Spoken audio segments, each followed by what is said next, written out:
A guest on Good Morning Britain sparked fury after saying it's time for England to remove the St. George's flag. The debate came after it was announced that councils across the country plan to remove flags attached to lampposts and other public fixtures.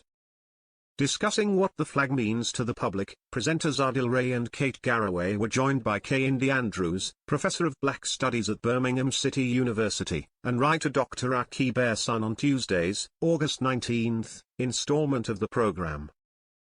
Andrews believes the symbol is provocative and now synonymous with racism, whereas Ehsan maintained that the public should feel proud of the flag. Andrews said, "This is the problem with the flag. It's not that the far right has co-opted the flag. It's that we don't understand what this country is and the history of both of these symbols." Pointing to the St. George's Cross and the Union Jack behind him, Andrews continued, "Both of these flags are the flags that were flown on ships that enslaved my ancestors. Those are the flags that the British Army marched into places like Pakistan, India, Bengal, Africa, and colonized 25% of the world. The reason the far right picks up these flags is because these flags represent the racism that they are putting out into the world. This campaign of putting these flags up, this is not some benign let's just be patriotic.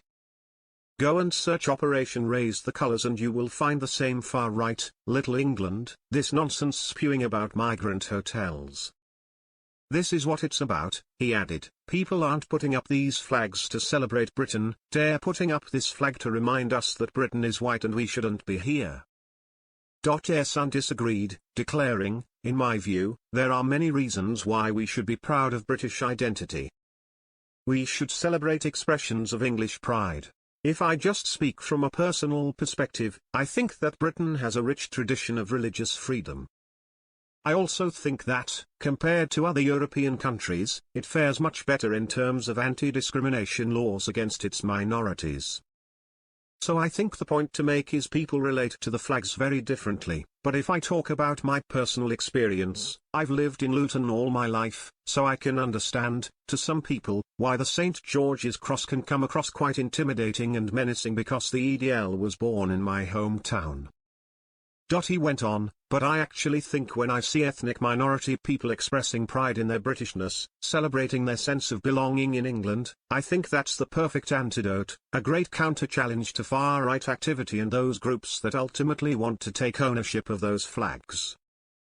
Thing turned heated as Andrews hit back, "How can it be a counter-challenge if the reason they're putting this flag up there is to remind you that you're British?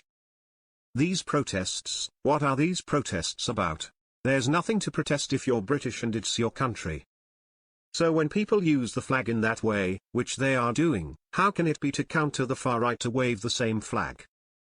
Attempting to diffuse the situation, Ray pointed out that onlookers can't always tell if those displaying the St. George's flag are far-right demonstrators. "We don't know for certain that everyone who waves a flag is protesting, they may well be celebrating Britain," the presenter said. He went on to highlight that many nations around the world have histories connected to colonialism or slavery, leading Andrews to remark, "If you look at the prosperity that Britain is supposed to be celebrating, it's built on the back of slavery, genocide, and colonialism, and it's not different today." Andrews later added, "These flags, these symbols, they represent white supremacy. You're never going to get a large majority who will never look at that flag and never see anything but intimidation. Change the flag. If we're saying Britain's changed, change the flag. They say there ain't no black in the Union Jack, there still isn't."